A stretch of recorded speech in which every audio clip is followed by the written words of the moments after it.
बिस्मिल्लाहिर्रहमानिर्रहीम।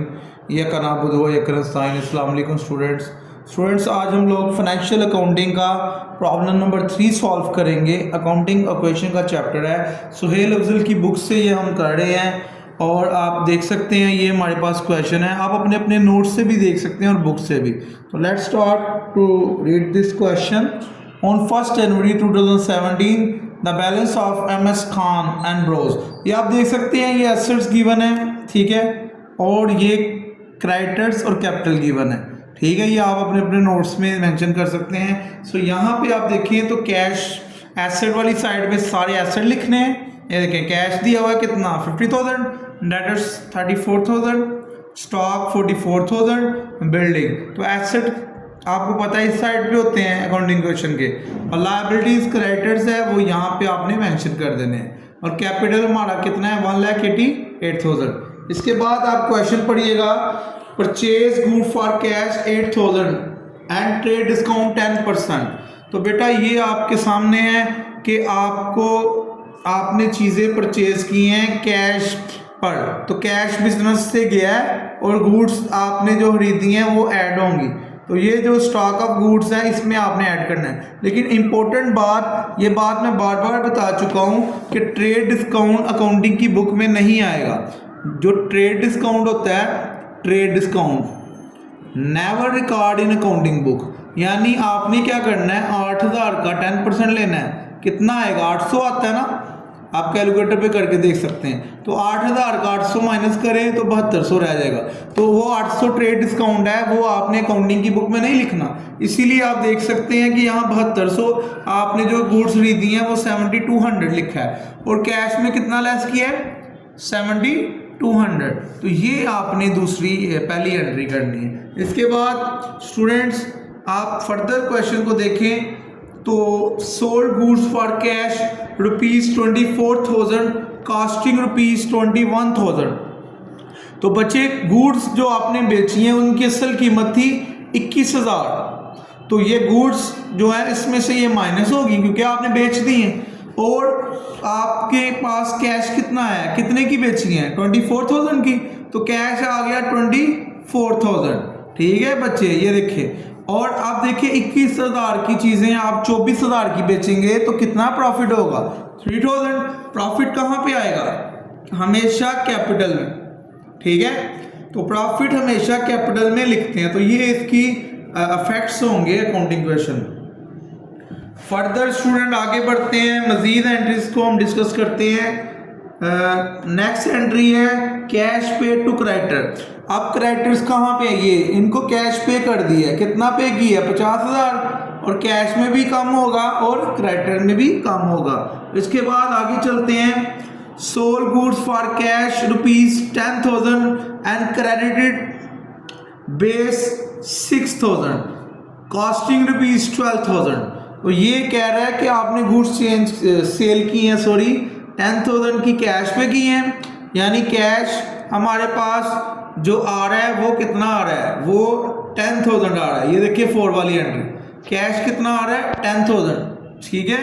ऐड कर लेंगे गुड्स उधार कितने की बेची हैं 6,000 रुपये की। तो डेटर्स से पैसे लेने होते हैं ना, तो जो उधार चीज़ें होती हैं, डेटर्स का क्या मतलब है, डेटर का मतलब है जिनको हम उधार चीज़ें बेचते हैं, सेल करते हैं, उधार क्रेडिट। तो डेटर से पैसे लेने हैं, तो 6,000 रुपये की उधार बेची हैं वो डेटर में आ जाएगा।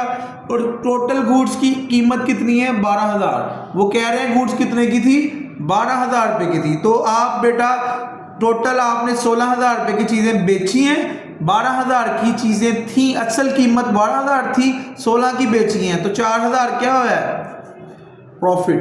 तो 4,000 प्रॉफिट में आएगा। तो बेटा ये एंट्रीज थी। अब आगे बढ़ते हैं, फर्दर क्वेश्चन की तरफ बढ़ते हैं। Goods return by customer ₹4,000, costing ₹3,800, 3,800। तो आपने गुड्स ना वापस आ गई हैं, वो कस्टमर को पसंद नहीं आई, उसने आपने चीज़ें बेची थी ना कस्टमर को, डेटर से पैसे लेने थे। अब वो 4,000 रुपये की चीज़ें वापस दे गया, तो 4,000 रुपये की डेटर से पैसे अब तो नहीं लेने, 40 में से 4,000 माइनस कर देंगे और गुड्स 3,800 की आपके पास वापस आ गई। तो गुड्स में ऐड कर लेंगे। अब देखिए दुकान पे चीज़ें बेची हैं वापस आ गई तो ऐड कर लेंगे, और जो पैसे लेने थे 40,000 अब आप यहाँ से काट लेंगे कि 4,000 अब नहीं लेने। क्लियर। नेक्स्ट आगे बढ़ते हैं, ठीक है। और इसमें एक और अहम बात है जो मैं बताना भूल गया हूँ, 3800 की चीज़ें थी 4,000 की वापस आई हैं, मतलब 200 क्या हुआ है लॉस, ठीक है। अब देखो ना 3600 की चीज़ें थी, आपको 4,000 अब उन्हें वापस करना पड़ा, तो इसीलिए 4,000 रुपया डेटर में से कम हो गया। Next, cash receive from debtor 28,000।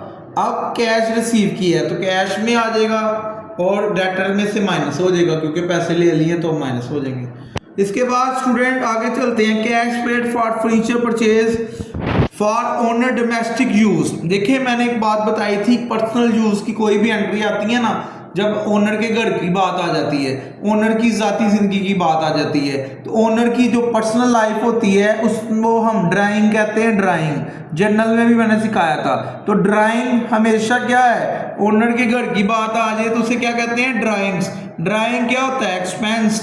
Expense हमेशा किस साइड, एक्सपेंस हमेशा अकाउंटिंग में क्या किया जाता है, लेस किया जाता है। किस किस में से, कैश में से भी लेस होता है, और किस में से लेस होता है, कैपिटल में से। एक तो कैश में जाएगा और एक कैपिटल में से, ठीक है। ये बात याद रखें एक्सपेंस के बारे में। फर्दर एंट्रीज देख लेते हैं हम लोग, जो रह गई हैं उनको भी सीख लेते हैं। Depreciation on building. डेप्रिसिएशन कहते हैं एसेट की वैल्यू को कम होना। जब भी एसेट की वैल्यू कम होती है ना, किसी भी फिक्स एसेट की, किसी भी फिक्स एसेट की, फिक्स एसेट कोई भी फिक्स एसेट है उसकी वैल्यू कम होती है। मतलब अगर आपने एक मोबाइल लिया है 1 लाख का, उसकी वैल्यू कम हो जाती है, 90 हो जाती है, तो उसे कहते हैं डेप्रिसिएशन। अगर आपने फर्नीचर लिया है, उसको इस्तेमाल किया है, उसकी वैल्यू कम हो जाती है, तो आप उसे क्या बोलेंगे, डेप्रिसिएशन, ठीक है। तो अब डेप्रिसिएशन बिल्डिंग की है, तो बिल्डिंग की वैल्यू कम हो रही है ना, तो बिल्डिंग में से माइनस हो जाएगा। और याद करें जब आप बिल्डिंग खरीदते हैं तो वो कहाँ पे आता है, कैपिटल। इसी तरह 2 फैक्ट होते हैं, तो एक तो फैक्ट होगा बिल्डिंग में से वो, और दूसरा किस में से होगा, कैपिटल से, ठीक है। क्लियर है बच्चे। तो अब आगे बढ़ते हैं, मजीद जो रह गई, एक एंट्री रह गई, आई थिंक 2 रह गई। पे टेलीफोन बिल 1200।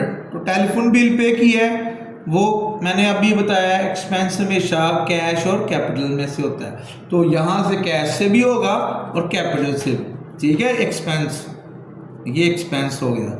एक और लास्ट पे एंट्री है पेड सैलरीज। तो सैलरी जो है वो भी एक्सपेंस है, वो भी कैपिटल और कैश से माइनस होगी। तो बच्चे अब आपने लास्ट पे क्या किया ये देख सकते हैं, जो बैलेंस बच गया है उसको ऐड करें, तो वो कितना है, 2,12,800। कैलकुलेशन आप कर सकते हैं। और आहर पे इस साइड पे लायबिलिटी साइड पर क्रेडिटर यानी लायबिलिटी और कैपिटल साइड, वो भी आप चेक करें तो आंसर इक्वल आ जाता है। तो ये बेटा आपका क्वेश्चन था।